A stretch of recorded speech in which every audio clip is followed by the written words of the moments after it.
God, we just give you great thanks and praise for your Son, that those that believe in him shall not perish but have everlasting life. May what we do here tonight bring honor and glory to your name. And with this says, we pray this in Jesus' name, and everyone says, Amen. Who's men standing for the pledge? I pledge allegiance to the flag of the United States of America and to the republic for which it stands, one nation, under God, indivisible, with liberty and justice for all. May be seated.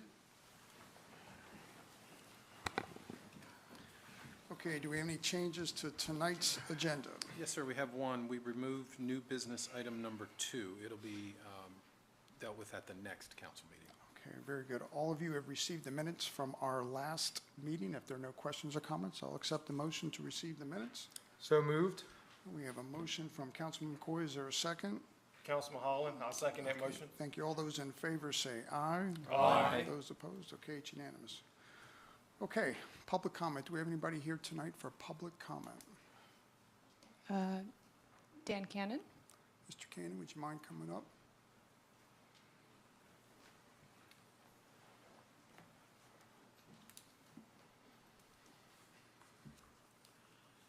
On June the 13th, Seaford's mayor and city council were reminded of 3 looming self-inflicted problems, 2 of which resided in the hands of Delaware General Assembly. Mayor David Genshaw said no to hearing a compromise proposal to deal with these problems. So what's happened with problem number 1, non-person voting in the General Assembly? First, to really appreciate the complexity of non-person voting, everyone should take a look at Paul Kiefer's 6/30/23 article in the Delaware Public Media, and I have a link to that article. But in a nutshell summary, this bill was first defeated in the House of Representatives, followed by the Republicans, including Danny Short, walking out of the House, threatening to disrupt the state capital budget bond bill process for days, weeks, or months. The Republican blackmail threats ultimately led to non-person voting being passed in the House on June 30. However, non-person voting never made it to the required vote in the Delaware Senate for final passage. Therefore, non-person voting in Seaford is like zombie dead, with a large group of people watching for any signs of life. Problem number 2, eliminating some referenda. After a last-minute introduction on the last day of the General Assembly session, the Senate passed this bill, allowing elimination of referendum approval by 5,000 Seaford voters in favor of 5 city council votes for some infrastructure spending. Trying to analyze these problems, number 1, the self-inflicted problem for mayor and city council was addressed by the General Assembly's relegation of non-person voting to zombie-like status. Putting aside non-person voting underscores the real problem, getting 3,500 or more eligible non-voters out to vote in Seaford municipal elections. No longer should there be attempts to enfranchise 230 non-persons be used to hide or diminish dealing with the real problem of getting those 3,500 or more eligible non-voters out to vote. Problem number 2, justifying the elimination of 5,000 or more citizen votes by referendum is now squarely in your hands, Mayor and City Council.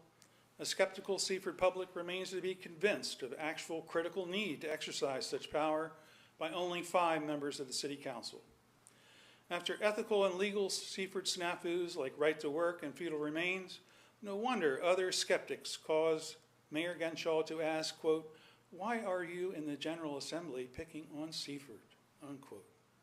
And 3, finally, legal actions to resolve possible violation of the Americans with Disabilities Act are proceeding, possibly similar to the path of the illegal feudal remains ordinance, which was shot down in the Delaware Court of Chancery in June of last year. Thank you. Okay, do we have anyone else here for public comment? Yes, Michelle Applewhite. Michelle, would you come down, please? Good evening, Ward. Good evening. Hi, my name is Michelle Applewhite, and my parents are William and Brenda Smack. They actually are pastors in the city. Just a little bit, I was here a few years ago, well, a couple years ago, and my son was murdered due to the hands of a family friend. And when I was here, we went through a year full of trial and all that kind of stuff. And I hated Seaford. I did not want to come back to Seaford because I could not understand all that I had went through. So I went to Dover. I was in Dover for 15 years. Just give me a little backstory. In Dover for 15 years. And being in Dover, I helped the homeless, those who were drug addicted. I gave back to them, did what I could on the worst street in Dover. Just a few weeks or so, I got shifted back to Seaford that I did not want to come. But I do realize that God had a plan. Hate to be spiritual, but that God had a plan. And so I came back. And as I came back, I was depressed and all that kind of stuff, living with my daughter on the bunk bed. And I was like, oh God, why am I here? And he just told me to do what I did in Dover. So all of that to say that on this coming Saturday, July the 15th, we're planning a community day. And the goal is to unite the family, the community, our churches, as well as the homeless. Whoever's praying in the community, they're doing an amazing job. They may have brought me here, but they're doing an amazing job. But we want to make sure that the community is able to feel us, to know that we are here. And so on that day, my vision is to connect all of the churches, as many churches as I can, ask those churches to sponsor a table. And on those tables, whatever they as a ministry would like to give back to the community for free, that they would do that. I asked all the leaders that I could, that I knew of, it's been 15 years, to have the banners of their churches, anything that represented their churches, how people can locate them, their services and all that. So that's what we're going to do with that. As well as we would have music, a community field day, free food, everything that day is free as far as like a praise and worship and all of that. So that is my goal for this weekend. And I'm hoping and praying that you all will show your faces so that the community can know that, hey, we got a lot going on in Seaford. When I came back, I felt like it was a lot of really territorial.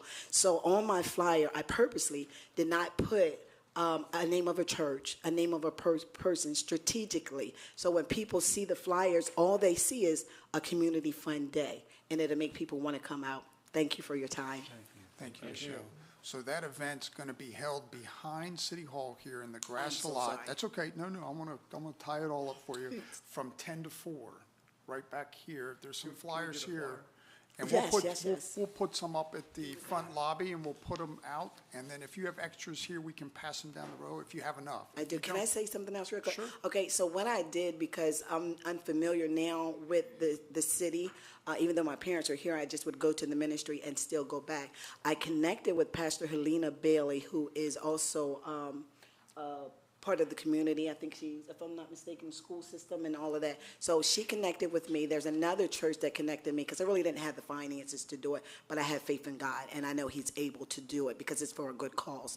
And so they backed me up. And so there are a total, if I'm not mistaken, 5 churches with volunteers that are helping me do this. And I really believe that it's going to be amazing. So I'm just asking you to, if you don't do anything but just show your face. Thank you. When we push this out on social media, we'll put your email address and your phone number in case anybody wants to reach out to connect up and volunteer, help, support in any way they can.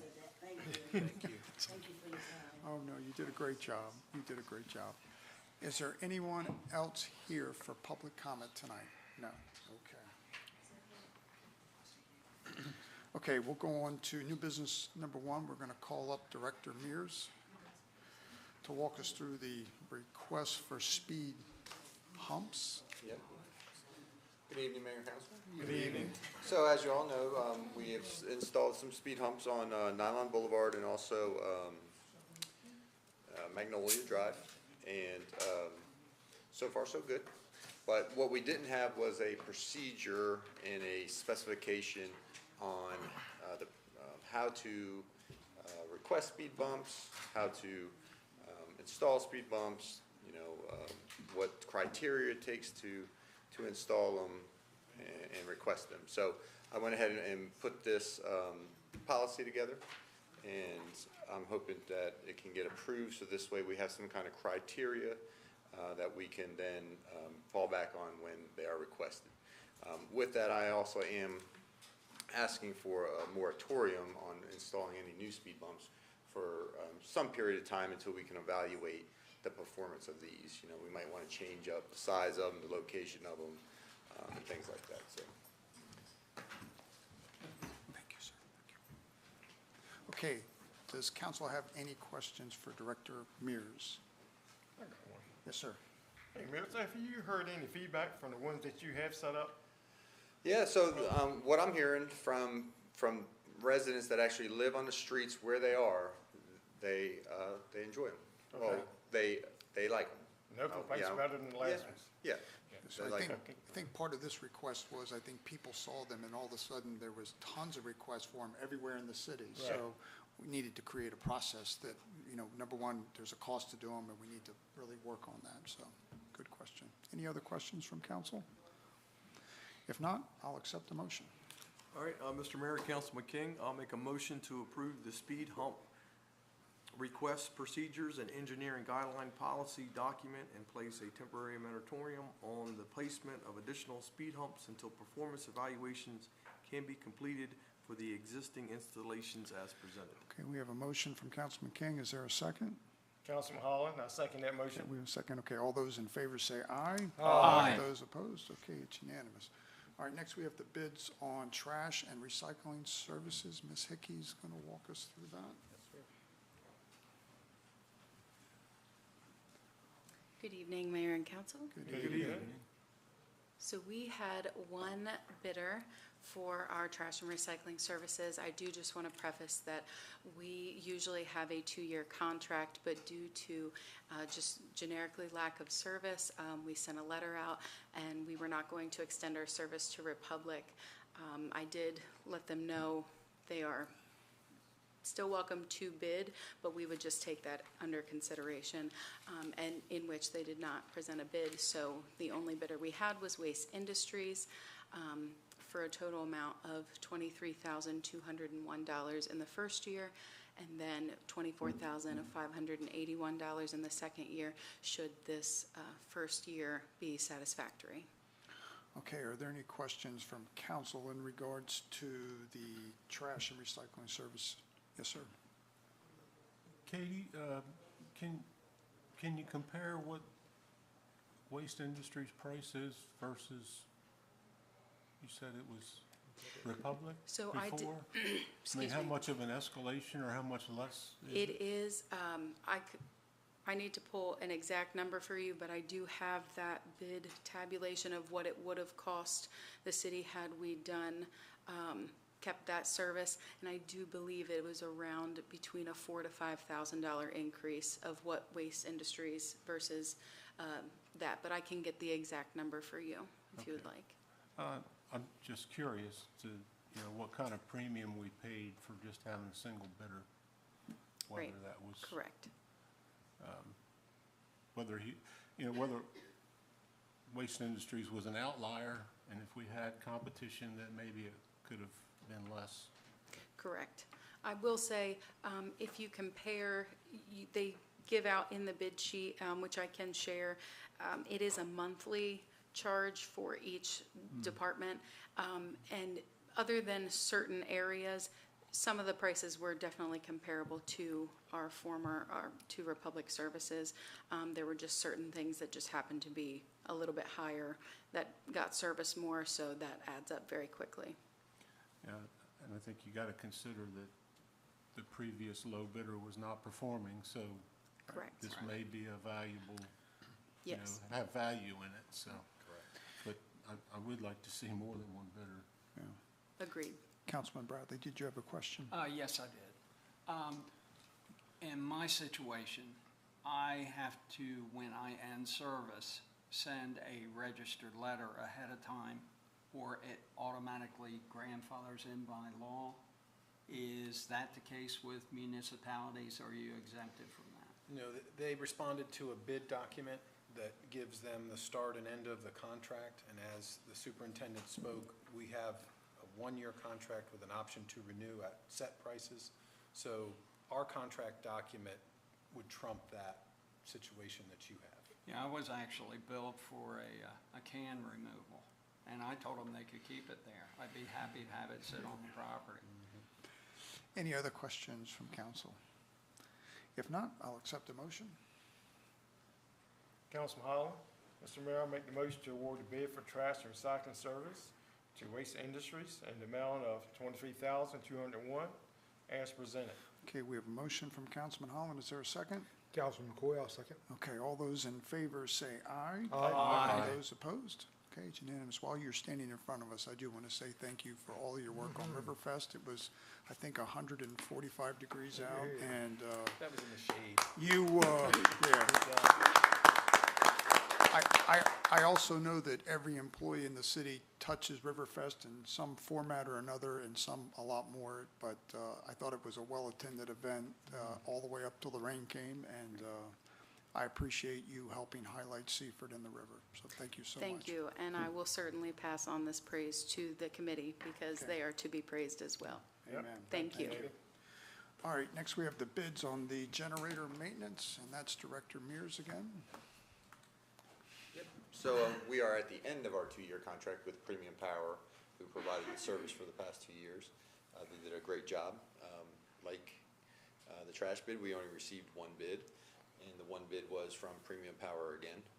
It went up about $150 from the previous year.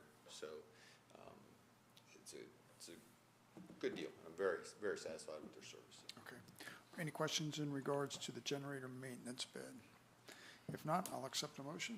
All right, Mr. Mayor, Councilman King, I'll make a motion to award the bid for the generator maintenance to Premium Power Services LLC in the amount of $5,125 as presented. Okay, we have a motion from Councilman King. Is there a second? Councilman Holland, I second that motion. Okay, thank you. All those in favor say aye. Aye. Those opposed? Okay, it's passed. Thank you very much, Mr. Mears. All right, next we have the first reading of the zoning ordinance.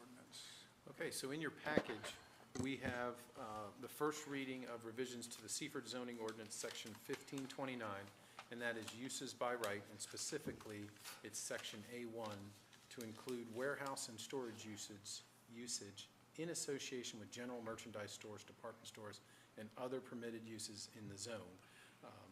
And you see in your package there, you have the actual red line. It's very, very simple to number 1 there where it says general merchandise stores, department stores, 5 and 10, variety stores, sporting goods, so on and so forth, and associated warehouse and distribution facilities.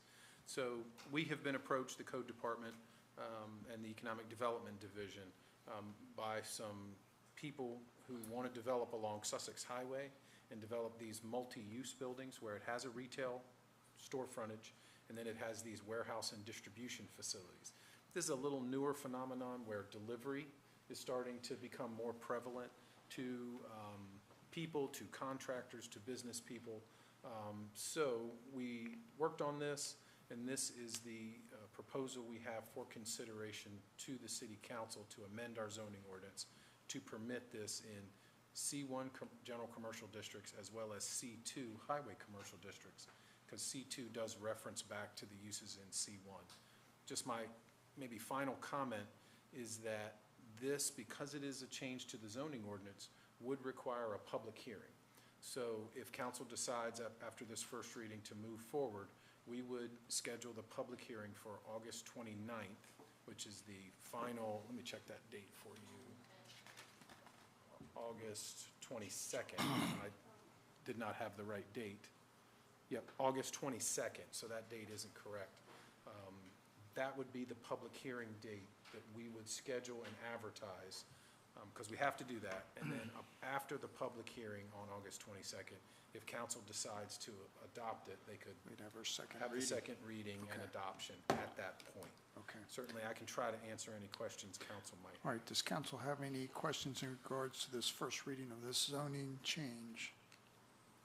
Yep, Councilman Just a McCoy? quick qualification, and here it says 29th, you're saying 22nd. Yes, sir, I apologize. No, I just want to make That's sure. our second meeting in August. 10-4. Yeah, Yep, I got the okay. wrong date there. All good.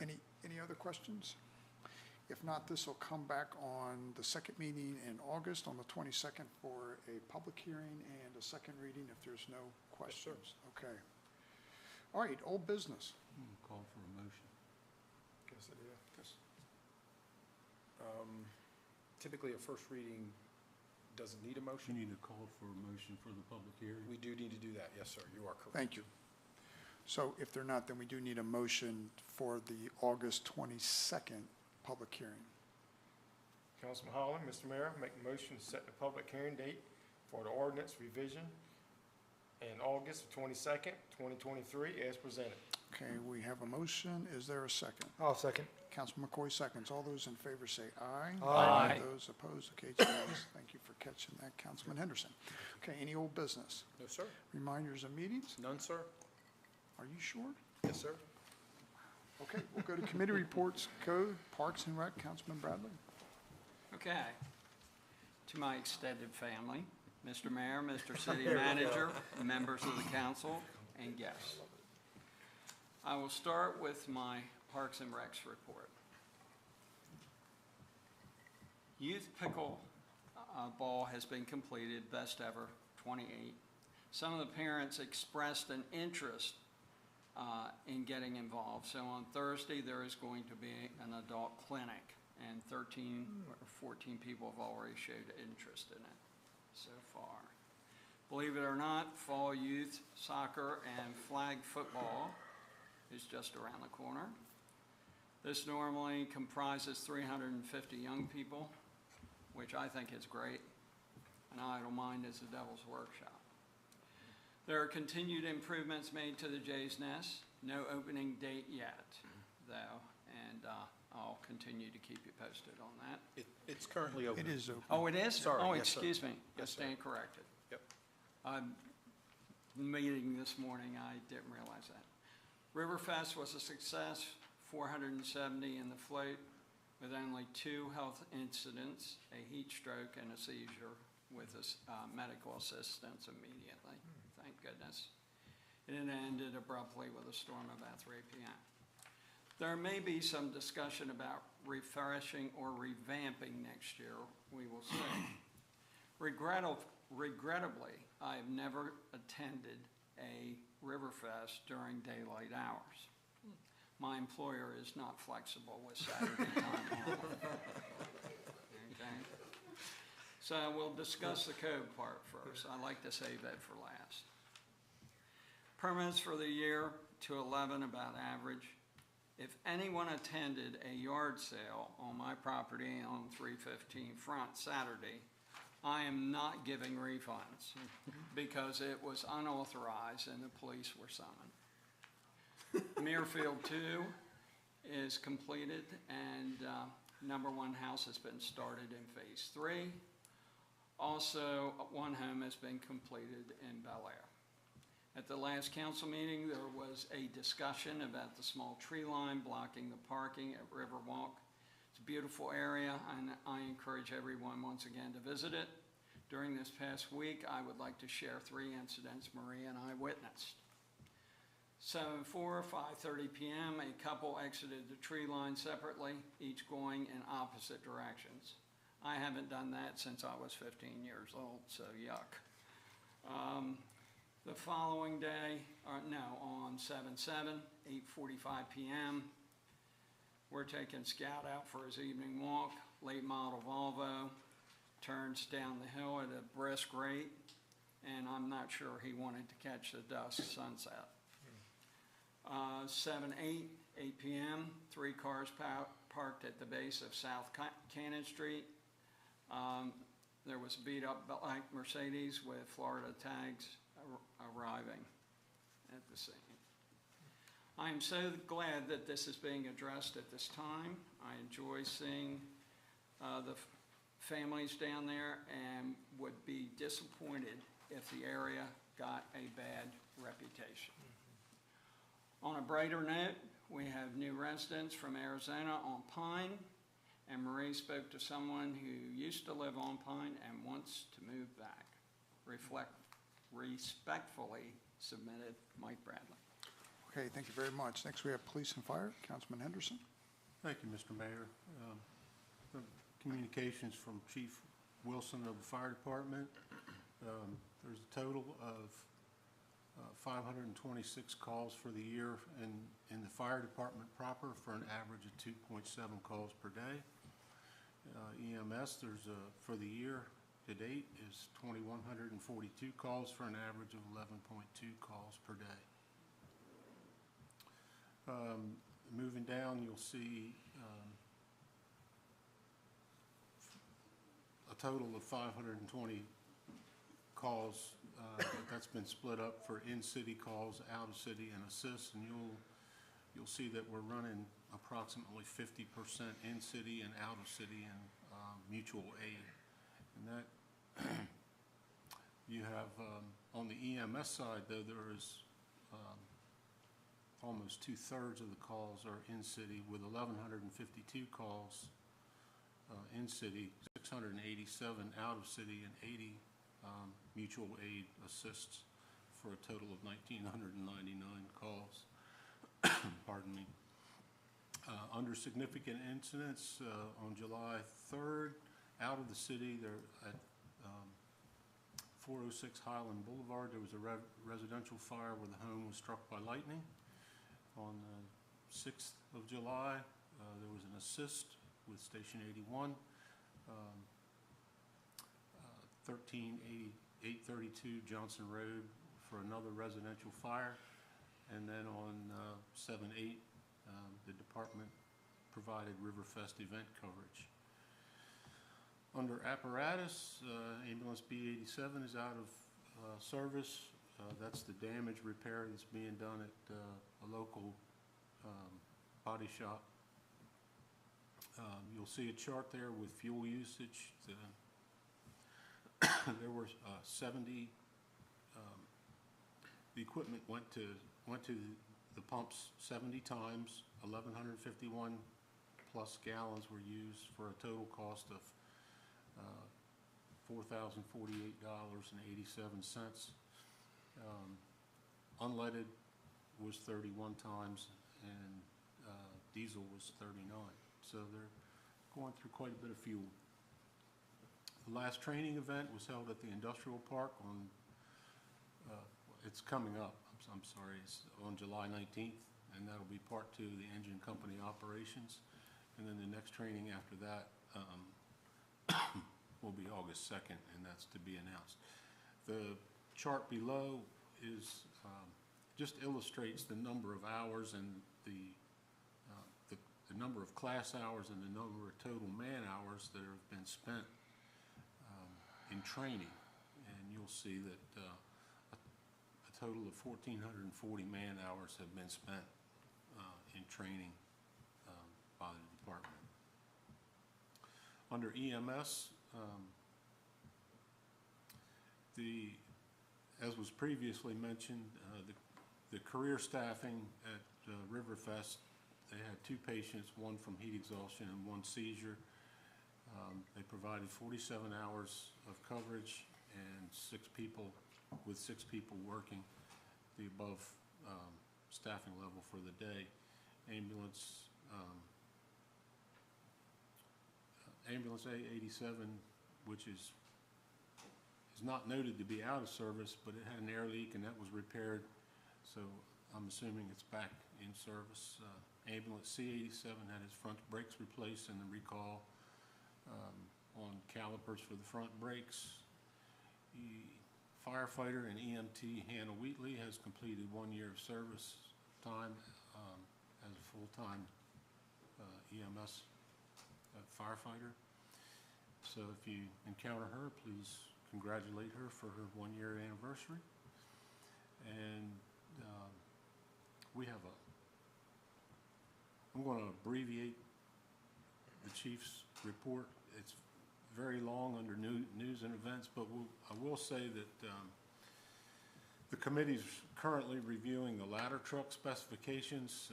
There were 2 bidders, so they're being reviewed, and questions are going back to the vendors to get some clarifications. The new ambulance specification is complete and will be presented at the next department meeting for a capital expenditure motion.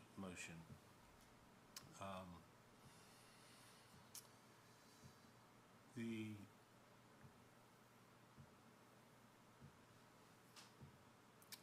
Seaford Volunteer Fire Department with assisting departments of Blades, Laurel, Sharptown, Millsboro, Dover, Little Creek, Dagsboro, and Denrec supplied 22 water rescue personnel for the float-in, and Seaford Fire and EMS supplied 18 personnel to staff the fire station and the event. So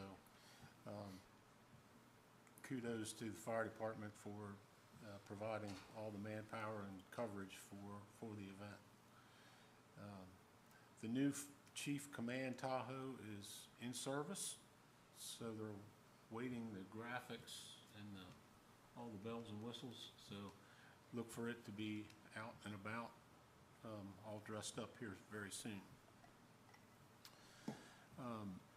There's a list of about a dozen or so, or maybe a few more than a baker's dozen, of legislative issues where the legislature has increased the grant and aid package for the fire department.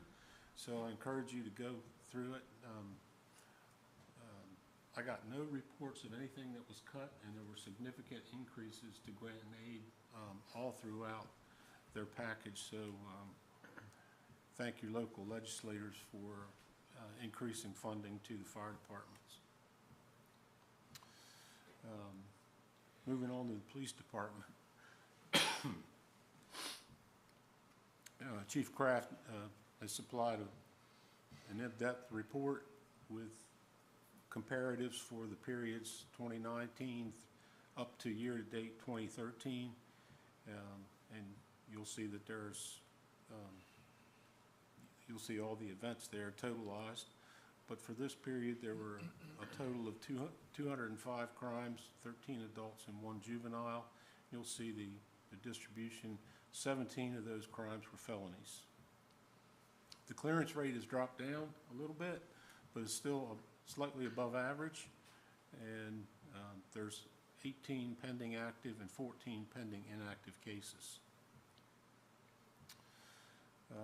Under drug complaints, there were 9 drug crimes with 8 adult arrests and 1 prosecution decline. There was 1 search warrant issued over this period, and that was at Chandler Heights 2, and it was related to a shooting investigation, a previous shooting investigation. There were 2 overdoses to report, and this is from the police department only. We don't have any data on overdoses responded to by EMS, but the Seaford Police Department responded to an overdose in the woods behind Alfredo's Pizza and in a vehicle on North Front Street. Have no report on whether there was successful resuscitation or what. So under traffic, there were 253 traffic contacts, resulting in 52 citations and 9 warnings, 1 DUI, 25 crashes, 2 injury accidents, 15 non-reportable, and 8 reportable. 4 of those accidents were hit-and-run accidents, and 1 was on private property in the Food Line parking lot, 1 on Sussex Highway and Middleford Road, 1 on Oak Street, and 1 on Herring Run and Bridgeville Highway. No pedestrian or bicycle accidents to report during this period. Although I did hear that Lori took a spill, so sorry to hear. If you see her, she's healing. There's several significant events which are too numerous. Well, there are more significant events that the chief decided to show me, but or publish. But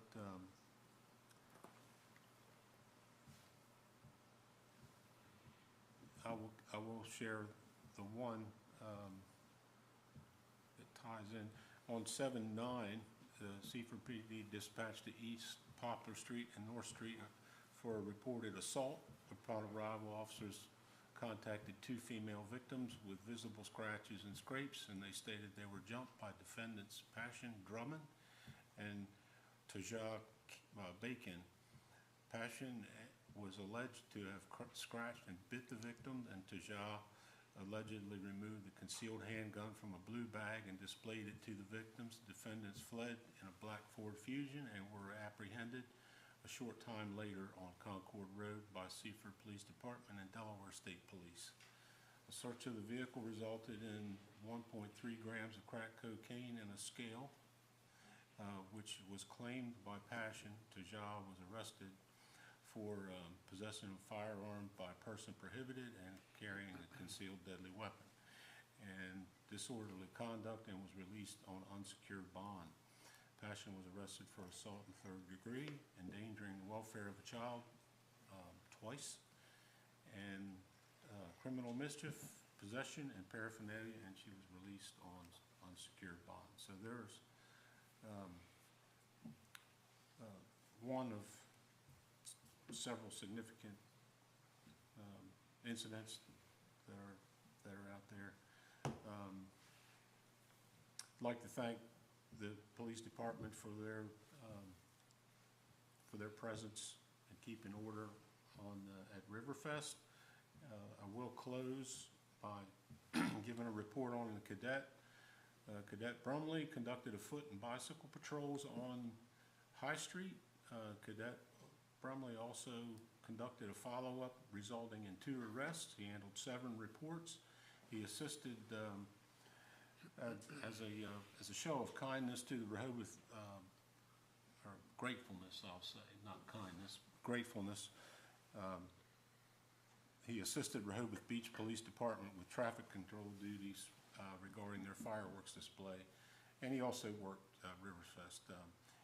You might know that Cadet Brumley went through Rehoboth Beach's cadet program, and that's how he received his training. So he was lent out to help the Rehoboth Beach cadets and the police department, which there's a little bit of jealousy because this gentleman's receiving a lot of law enforcement experience, much more so than the Rehoboth Beach cadets, his associates. I want to close it there. Thank you. Yeah, I want to thank the police and fire for their incredible presence at Riverfest. It really does make you feel safe to see all those uniformed people. Also want to thank the chief and the police department for allowing us to participate in their awards banquet and letting us be a part of that. And appreciate all of you being there. So, all right, next, Administration IT, Councilman Holland. Thank you, Mr. Mayor. The Lieutenant Seaford Police Department award ceremony, which you just spoke of, and the Seaford Village Lift Station renovation meeting, along with various other meetings, and the Assistant Riverfest. I'd like to thank everyone that participated and came out. And they're in the process of negotiation with the police department and Teamsters still, and all of the work is routine. That concludes my report. All right, thank you very much. Next, Electric, Councilman McCoy. Thank you, Mr. Mayor. Since the last report, the crew have worked in Muirfield 1, Phase 3, set another transformer and dug in some secondary conduit. De-energized the new transformer at the middle school and removed 2 existing poles. And they helped set up for Riverfest and changed a transformer bank at the new liquor store on Stein Highway. Regarding our director, he had his standard director's meeting, staff meeting, and reviewed some upcoming jobs with Greg Brook for the week he was off. For the upcoming weeks, they're going to take down Riverfest banners and remove electric panel from Riverfest, continue working in Muirfield 1, Phase 3, and continue changing the lights on Sussex Highway to LED. And if I may, just tie into Councilman Henderson's report about the Master Corporal Scott retirement. Really good responses from the community, seeing the walkout. It's a pretty tremendous send-off that we have for our retiring officers. And that's been my report. Okay, thank you very much. And finally, Public Works Wastewater Treatment, Councilman King. Thank you, Mr. Mayor. My report has been submitted in its entirety. I'm just going to hit some of the highlights, starting with the Public Works Department. The team has finished cleaning key sewers. Thermal markings were placed on the speed humps. The Wolford Street project has started. The team continues to address potholes throughout our community. They've started some work in the alleys, cutting back some hanging branches. They put in a new, the pump was pulled at the lift station on North Ross.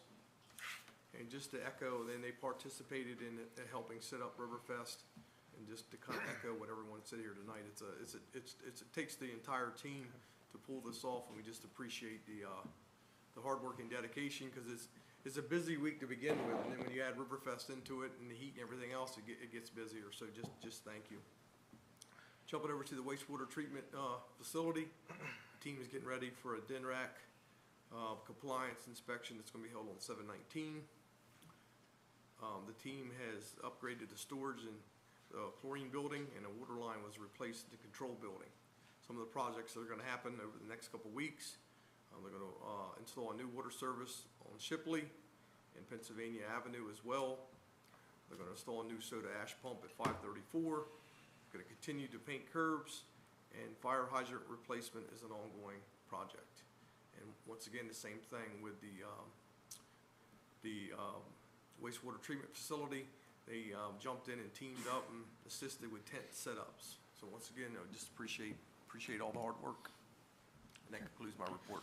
All right, thank you very much. Thank everybody for pulling this meeting together. We appreciate all the work after Riverfest. And with that, I will accept a motion to adjourn. So moved. Okay, we have a motion from Councilman McCoy. Is there a second? Councilman Holland, I second that motion. All right, thank you very much. All those in favor, say aye. Aye. Those opposed? Okay, thank you very much. Good night.